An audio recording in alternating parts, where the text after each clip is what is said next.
Mamed Kakiika bannange era nga bwe mbalaga ebintu engeri gye mulina okubikolamu nti bw'oba oyagala okutuula mu kisiikirize gye bujja mu bukadde bwo omuti ogusimbanga mu buvubuka bwo. Kati emyaka 15 emabega nga naakajeene ewaffe najja ne ntandika okusimba. Nasooka kusimba lusuku n'emmwanyi eno wakati. Nenzirira eno ku lusalosalo nasimbayo akagundi olukomera olw'amaggwa. Mu lukomera ne ŋŋenda nga nsimbamu bukalitunsi. Bukalitunsi buno na Buganda ne ŋŋenda nga mbwetoolooza olukomera lwonna. Kati bannange agati mugalabe gaggaayi galabe oluvannyuma lw'emyaka 15. Alhamdulillah. Ekyokuyiga kye kiki? Tibannanga olubeerera tetusaanye kutunuulira kitwetoolodde. Nabagamba nga abantu nga bansekerera nti Kakiika ani yakugamba nti basimba kalitunsi ku lukalu? Kalitunsi wa mu Bisenyi. Ne mbagamba owange ajja kumera. Namugulira obuveera buno bwe muteekamu sukaali. Ne nkasibanga kati bwe nti. Ne nkatonyeza ne nkakubamu akatuli katonyo. Kuba nasimba sizoni sizimanyi, nasimbira mu Julaayi ng'omusana mungi. Naye emiti gyakula. Ge gati gano gaggaayi ge mulaba. Buli lwe mpulira nga neetaagayo ku miti nga nzijanga nnona mu kuba nze nsimba kumu nga nsalayooko.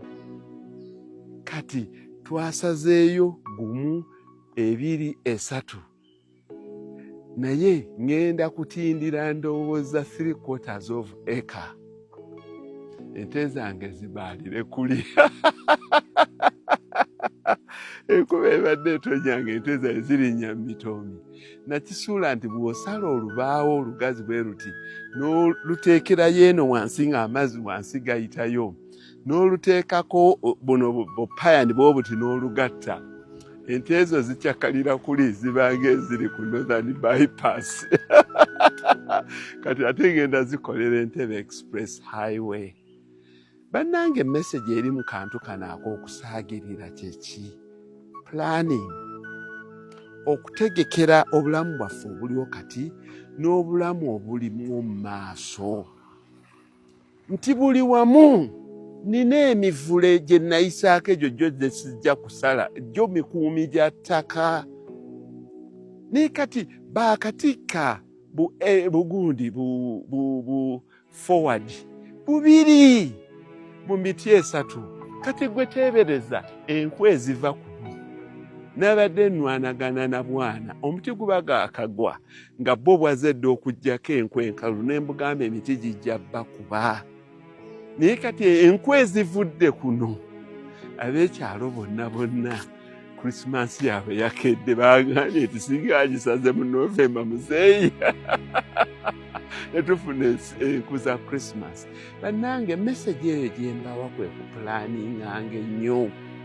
Abantu bo tebaamanya ti omusajja asimba miti teriiyo kintu kiri valuable. Nentunuulira bannange nga basimba ebikomera mu kyalo. Nze neetoolooza bwe manga nina kyenja kuprotectinga waliwo akati kano akaliko amaggwa. Ekiddirira neetoolooza miti. Kubanga omuti at any one time gujja kukuviiramu ekikulu. Laba giigino gyonna bwe gyetooloola kuno ku layini.